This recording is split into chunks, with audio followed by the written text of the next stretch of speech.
then in the NFC South, it stays the same. Falcons, Bucs are both teams capable of making the playoff. I think the best quarterback in division is Baker Mayfield. It's a workable schedule. I love their GM. They can make a move at the trade deadline. Overall, the Saints are one of the worst teams. The Bucs are always feisty. Baker Mayfield playing with more maturity. I'm going to take them to win the division again. Nope. Michael Penix has arrived. Listen, the Bucs are flushed. The Bucs are flushed with talent, absolutely.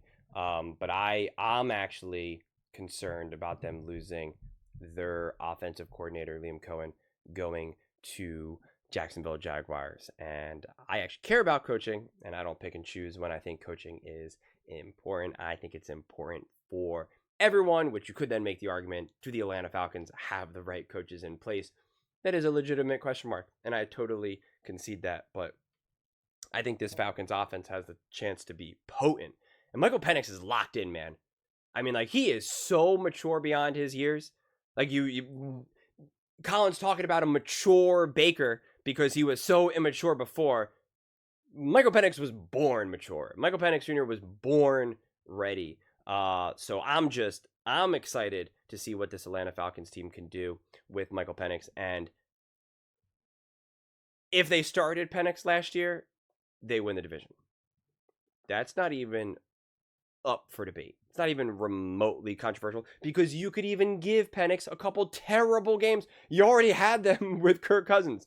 But, like, it's not hard to imagine that if you just started Penix, you would have come away with a couple extra wins and you'll win the division, right? I think the Bucs are flushed with weapons and pieces, but I question the coaching. Not that I doubt the coaching. Let's be very clear about that. I question the coaching, not that I doubt them. And I do think Baker is experienced enough and mature enough where even if the coaching isn't quite on level as what Liam Cohen was able to do, that they'll still have success, and there's enough pieces around him where they can win games and have success. So it's not like I think the Bucs have zero chance to win the division, and the safer play is probably the Tampa Bay Buccaneers, honestly, rather than a first-year full-time starter with the Atlanta Falcons and Michael Penix. And I do believe in who they, who the Bucs drafted. And like I said, I think Baker will still have a tremendous amount of success. But, part of that roster is definitely getting older. And that's why they drafted a new wide receiver. And typically, you don't see wide receivers just take over from the jump. Like, typically, you don't see a rookie wide receiver be able to just, like, immediately be just otherworldly. So if there's any decline, any slip up with what they have in Tampa, then that especially opens up the door for the Atlanta Falcons. And the Atlanta Falcons do have a lot of continuity, even with Michael Penix. Like, obviously, I know it was all practice for the majority practice and then just a few games last year. But and I've made many videos talking about this, absolutely positively loved everything I saw out of Michael Penix. Absolutely positively loved it. And I only maintain and continue to love what I hear coming out of Atlanta throughout this spring and summer. So I'm incredibly high. I think if the defense is competent enough and they went all in on the draft in defense, and if those guys can make a big step forward and start to kind of put Raheem Morris's defensive vision into play, and the Falcons should have a beast of a run game. They have some weapons for Penix to work with. Penix has already proven to be able to navigate this all. How can the Falcons not be a really successful team? I don't get it. I just like, how do they not find their way through this? I mean, remember last year when people thought that they were getting like a fully healthy Minnesota Vikings-esque Kirk Cousins, people were like, Falcons can be a top contender in the NFL. I mean, Colin had them winning the division, and I think he had them like top 2, top 3 or so. Like he had them as like a legitimate top team in the NFC.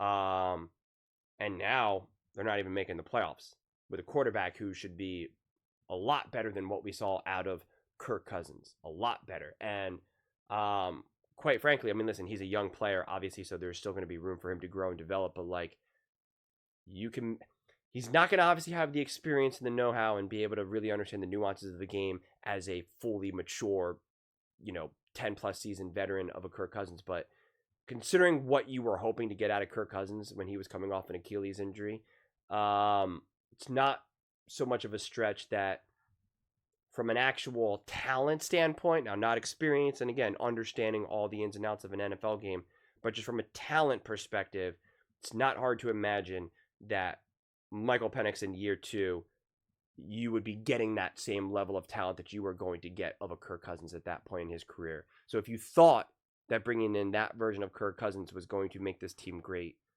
then the only thing that would then be holding you back is then the lack of a nuanced understanding of the NFL game in a Michael Penix, right? Which again is totally fair for Penix to need to develop that way because he's not a 6, 7, 8, 9, 8-year-old seasoned veteran, right? So like we can give him that benefit of the doubt. But from a talent standpoint, I mean, it's clearly there. From an arm standpoint, it's clearly there.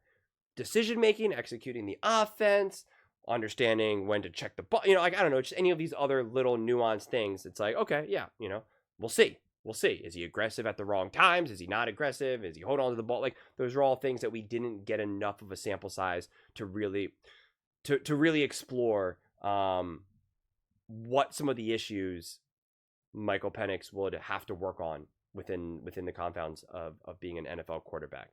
But like I said, everything that I saw, I loved, and any of the things that you were kind of like, okay, he needs to improve. It wasn't so much of like, this is something that he's going to need to work on. It was more of just like, oh, this is just a young quarterback, just like kind of just being like, I'm in the NFL right now, right? So it's just not going to be as smooth as it would be if it was year 2, 3, or 4. So I remain confident that there should be a tremendous amount of momentum behind the Atlanta Falcons, and I do think it's going to be a competitive race between the Bucs and the Falcons. I don't think it's an easy path for either team, to be very, very clear about that. So I do think it'll be competitive. I do think it'll probably be one of those things where it comes down to the final game as it did last year, but for different reasons. Both teams were pretty much trying to like not make the playoffs last year, and I think this year you're going to be on the other side of that and just have it be a lot more competitive and interesting. And we already got some great Bucs Falcons games last year, so I imagine we'll get repeats of that. The real question is like, do the Panthers and the Saints, like, do they cause trouble for either of these teams? Do they show any level of competency? Does Bryce Young, has he finally turned the corner and become like a legitimate starting quarterback in the NFL? And can Kellen Moore kind of get things going as an actual first-time head coach now? We will see. But those are just my thoughts. I'd absolutely love to hear yours.